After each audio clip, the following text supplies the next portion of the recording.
हे नमस्कार दोस्तों, आप सभी का स्वागत है फोमोडो यूट्यूब चैनल के एक नए वीडियो में। और मैं वीडियो बहुत दिनों के बाद बना रहा हूँ। मुझे आई नो कि मैं बहुत ज़्यादा लेट हो चुका हूँ। मैं बीच में कहीं गायब हो चुका था। तो इसका बेसिकली एक ही रीज़न है कि मेरे जो है एग्ज़ाम्स स्कूल में स्टार्ट हो चुके थे, फाइनल वाले 11th के। तो अभी फ़िलहाल वो अभी ख़त्म हो चुके हैं। तो मेरा अभी बहुत टाइम है मेरे पास। तो मैं अभी ऐसे ही घर में वेले बैठा हुआ था, तो मैं सोचा कि वीडियो ही बना लेते हैं। जी हाँ, आज हम फिर से लेकर आए एक नया वीडियो। आज यहाँ पे बात करने वाले इंटेल के नए वाले आज जो 11 जेन वाले CPUs मार्केट में आ चुके हैं, जो कि आई थिंक पहले वाले से काफ़ी ज़्यादा, जो इनका 10th जनरेशन थे और जो पिछले वाले जो कुछ दिनों पहले या कुछ महीनों पहले जो उनके पुराने वाले जो उनके 11th जेन वाले CPUs आए थे, उनसे ये काफ़ी ज़्यादा रिफाइंड होने वाले हैं या फिर हो चुके हैं। कि AMD जैसे बड़े CPU, जो मतलब जैसे जो उनका जो R7 है, जो उनका इतना बड़ा CPU है, उसको भी ये बीट कर सकता है।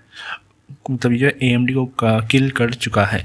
जी हाँ, ये इंटेल है वो बहुत दिनों के बाद AMD को वो किल कर चुका है। और ये जो है सारे के सारे जो आपके नए वाले CPUs आने वाले हैं, ये होने वाले हैं 7 नैनोमीटर पे बेस्ड। जी हाँ, अभी इंटेल और अपने 14 नैनोमीटर वाले बड़े तो जो पुराने वाले उनके ज़्यादा बड़े जो CPUs होते थे, अभी उनको इन्होंने लेकर आए हैं 7 नैनोमीटर के। मतलब बिल्कुल हाफ। पावर भी बहुत कम देने वाला है, हीटिंग भी बहुत कम होने वाली है और टक्कर भी काफ़ी अच्छा होने वाला है। तो लेट्स स्टार्ट द वीडियो।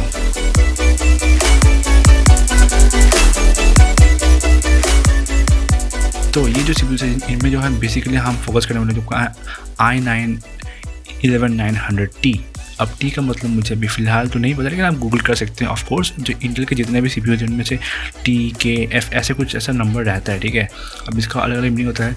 जैसे कि फॉर एग्जांपल जो आपका K वाला है, उसका मतलब होता है कि ओवर क्लॉक कर सकते हैं, लेकिन जो है आपका T वाला वो भी ओवर क्लॉक कर सकते हैं, लेकिन थोड़ा सा हाई परफॉर्मेंस को इंडिकेट करता है, जो कि मुझे एग्जैक्ट अभी नहीं पता, लेकिन है ऐसा कुछ है, ठीक है, कोई बात नहीं। अब ये जो CPU ये AMD के R7 5800 को बीट करता है। अब आप बोलेंगे कि R7 क्यों भाई, हम तो इसके R9 को भी मतलब इसके साथ कॉम्पीट करवाना चाहिए। लेकिन जो है AMD क्या करती थी, पहले अपने R7 से ही इंटेल के i9 को बीट करती थी। अब पहले उस चीज़ को हमको क्लियर करना पड़ेगा कि ये जो है CPU एटलीस्ट R7 को बीट कर पाती है या नहीं। जी हाँ, ये उसको बीट कर पाती है। करीब 22% इसमें जो परफॉर्मेंस बूस्ट देखने को मिला है पिछले वाले 11 जेन या फिर 10 जेन वाले CPU से, अपने ही ठीक है, इंटेल के अपने ही CPU से। ये काफ़ी अच्छी बात होती है। 22% भाई कोई छोटे मोटे नंबर नहीं है। 22% में बहुत कुछ हो जाएगा। आपके सॉफ्टवेयर बहुत फास्ट रेंडर होने लगेंगे, बहुत जल्दी आपको जो ओवरऑल सिस्टम परफॉर्मेंस है काफ़ी बढ़ जाएगा। ओके, और इसमें जो है आपको मिलते हैं करीब 1349 तो पॉइंट्स की इंक्रीमेंट, जो कि बेंचमार्किंग में आपको देखने को मिली है। अगर हीटिंग की बात करें तो वो भी काफ़ी ज़्यादा कम हो चुकी, क्योंकि जो है पहले इंटेल था 14 नैनोमीटर पे, जो कि बहुत ज़्यादा पावर मांगता है। वो सारे के सारे CPU 65 वाट पे काम करते थे, या फिर जो आयरन है वो शायद 100 वाट पे था, ऐसा कुछ था। ओके, बहुत ज़्यादा पावर खींचता था और जूल भी नहीं निकाल पाता था।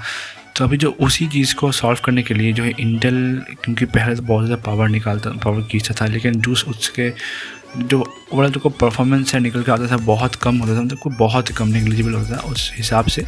तो अभी जो है इंटेल ने स्विच कर लिया है छोटे नैनोमीटर के CPUs में, तो बड़ा आर्किटेक्चर और डाई में, और जो उनके साथ साथ जो है उनका TDP भी काफ़ी ज़्यादा कम हो चुकी है। 35 पे वो आ चुकी है, 35 वाट की TDP। मतलब एक डेस्कटॉप CPU जो कि रन हो 35 वाट की TDP में। भाई मजाक कर रहे हो? लेकिन यही सच है। जो इंटेल के 11th जेन वाले i9 है, जैसे कि 11900T, वो जो है 35 वाट की TDP पे काम करती है। इसकी जो बेस फ्रीक्वेंसी है वो है 1.5 GHz और जो बूस्ट है वो है 4.9 GHz। मतलब बहुत ज़्यादा वर्सेटाइल CPU है। आप इसको लोएस्ट से लोएस्ट मतलब लोड पे भी काफ़ी अच्छा काम करने वाला है, जो हाईएस्ट से हाई मैक्सिमम लोड पे भी काफ़ी अच्छा आपको ओवरऑल आउटपुट निकाल कर देने वाला है। इसमें तो कोई शक नहीं कि ये PC जो है अब इससे जो बनाने वाले हैं वो काफ़ी ज़्यादा पावर एफिशिएंट भी होगा, साथ साथ काफ़ी ज़्यादा पावरफुल भी होगा। तो इससे आई थिंक अब आपको इंटेल के साइड जाना चाहिए, क्योंकि जो अभी AMD को इंटेल धीरे धीरे बीट कर रहा है। और जो इंटेल के अपने वाले 12th जेन वाले CPUs आएंगे, उसमें आपको 5 और 3 नैनोमीटर जो कि एप्पल के जो है M1 को टारगेट कर रहे हैं, और ये जो ARM बेस्ड चिप्स भी आने वाले हैं जो कि M1 काफ़ी जल्द टारगेट करने वाली है, उनको हरा भी सकती है शायद। ओके, आई थिंक कि आपको इंटेल की तरफ से जाना चाहिए, और इंटेल भी काफ़ी धीरे धीरे अपने मतलब मार्केट में वापस आ रही है। आई होप आपको वीडियो अच्छा लगा होगा। वीडियो अच्छा लगा है तो कर दीजिए लाइक, अगर अच्छा नहीं लगा कोई बात नहीं, वीडियो को आप कर दीजिए एक डिसलाइक, लेकिन हम कमेंट सेक्शन में जाके अपना मन चाहे बात लिख दीजिए।